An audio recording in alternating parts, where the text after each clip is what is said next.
There are 3 billion rungs on the famous double helix of our DNA. And the code that's involved is a digital error-correcting code. Now, there's not probably one engineer in a dozen that can design an error-detecting code properly. There's certainly a lot fewer than them that can design a code that automatically corrects its own errors. There are such codes, by the way. Most of us are familiar with the 7 or 8 bits that we make to a typewriter stroke called the ASCII codes. If you're, instead of 8 codes, if you're willing to add 3 bits to that, make it 11, you can make it an error-correcting code. There's a computer in FSQ27 that was built around that technology. You take someone on a tour, and while it's running, you could pull a card out while it's running, and it would go on unheeded because it would correct its own errors to a certain limit. And anyway, we have that kind of code designed in our DNA. It's one of the most advanced language designs possible. And it's the same design that occurs in all life. That implies whoever created us created the plants and the flowers and the animals and whatever, because they all use the same code. Wow. There are simplex alphabets, there are error detecting codes, there are error correcting codes. There's adaptive coding scheme. That's where the codes then will modify themselves depending on the context. And we have all of that going on here. We have the DNA, which is the master blueprint. You have a factory inside you. In fact, in every one of your cells, that factory has a master blueprint file place. And when it needs a copy of this, it transcribes a copy of what it needs and then translates that into proteins. The proteins make up the machines. The machines are the machines that handle all this stuff. Now, there's an interesting question that rises here. Which came first? The proteins need those machines to be made, proteins, and yet it takes the proteins to make the machines. 100,000 different kinds, by the way. Which came first, the proteins or the machines? It's the old chicken and egg situation. You can't have one without the other. They both have to be simultaneously designed, by the way. And we could go on and on about this sort of thing. Amino acids. There are hundreds of different kinds that are known, but only 20 are used by living systems. And they're used to construct the proteins that make us up. It's interesting, when you put one of these molecules together, you can put it together 2 ways. You can build a molecule and you can make its mirror image. It turns out that all living things are left-handed. Right-handed equivalents are poisonous to the left-handed ones. All life uses left-handed chirality. The chirality is always left-handed.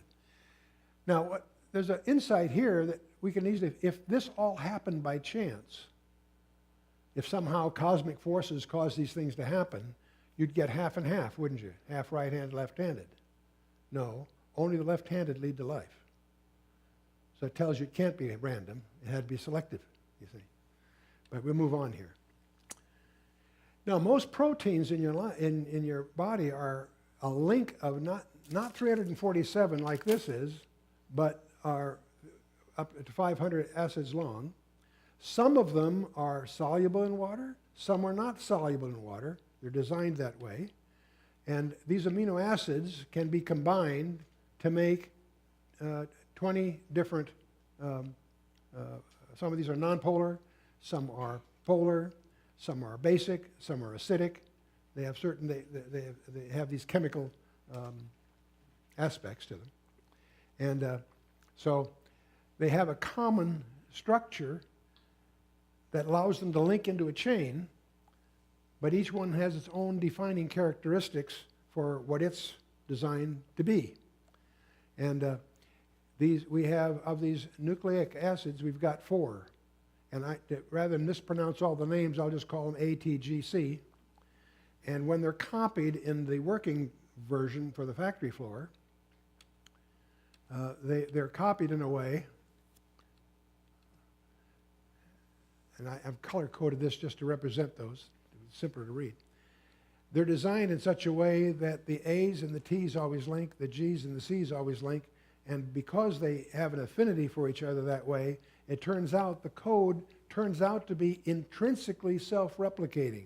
It's as if the original is its own carbon paper, if you will. And so when called upon, they will split, replicate themselves, make a copy of themselves, and these complementary pairs, it's intrinsically self-replicating. So we not only have a complex coding system here, it's one that intrinsically multiplies itself when necessary.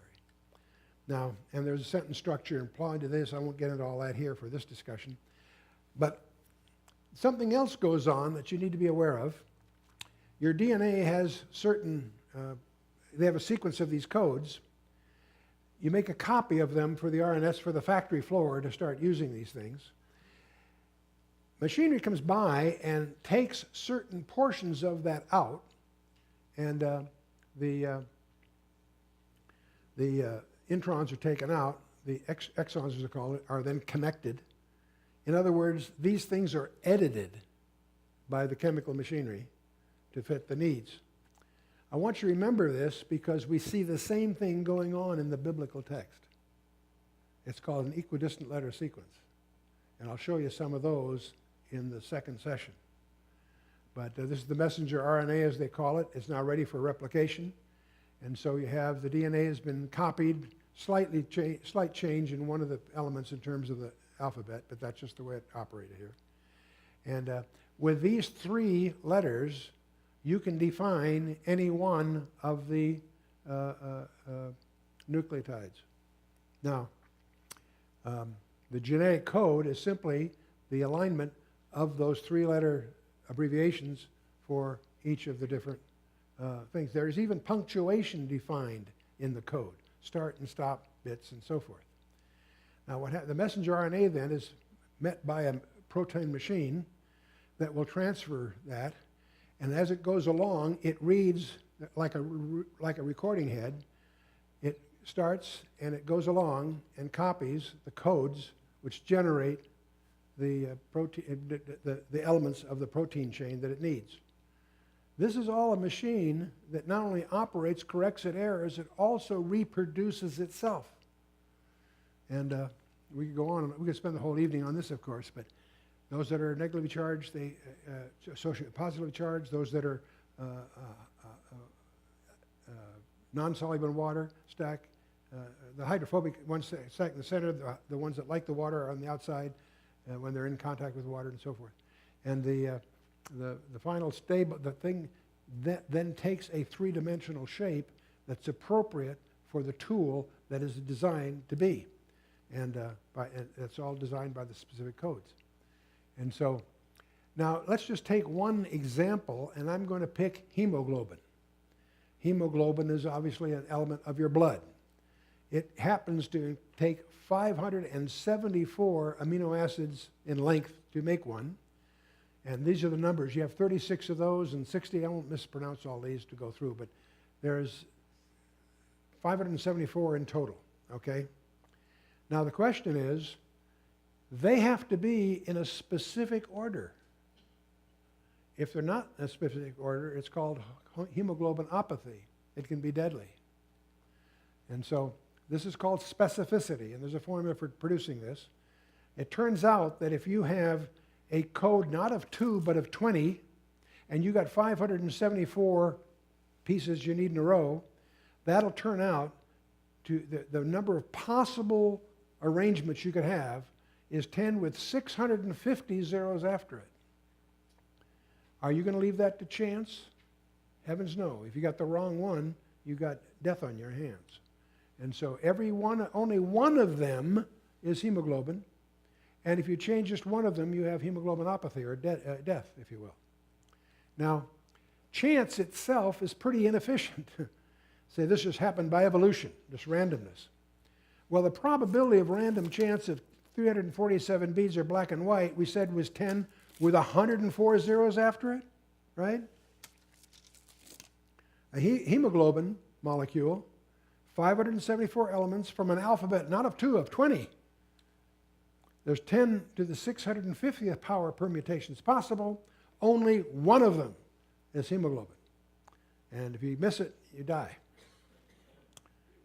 Heavy stuff.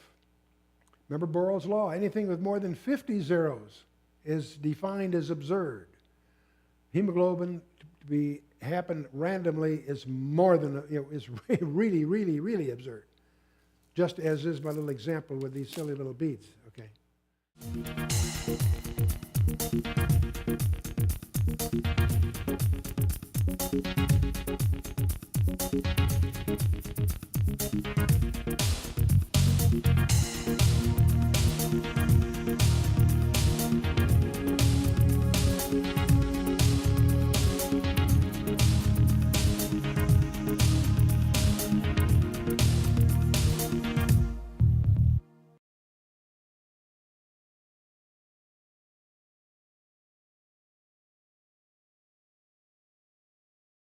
There are 3 billion rungs on the famous double helix of our DNA. And the code that's involved is a digital error-correcting code. Now, there's not probably one engineer in a dozen that can design an error-detecting code properly. There's certainly a lot fewer than them that can design a code that automatically corrects its own errors. There are such codes by technology. You take someone on a tour, and while it's running, you could pull a card out while it's running, and it would go on unheeded because it would correct its own errors to a certain limit. And anyway, we have that kind of code designed, by the way. Most of us are familiar with the 7 or 8 bits that we make to a typewriter stroke called the ASCII codes. If you're, instead of 8 codes, if you're willing to add 3 bits to that, make it 11, you can make it an error-correcting code. There's a computer, NFSQ27, that was built around that in our DNA. It's one of the most advanced language designs possible. And it's the same design that occurs in all life. That implies whoever created us created the plants and the flowers and the animals and whatever, because they all use the same code. Wow.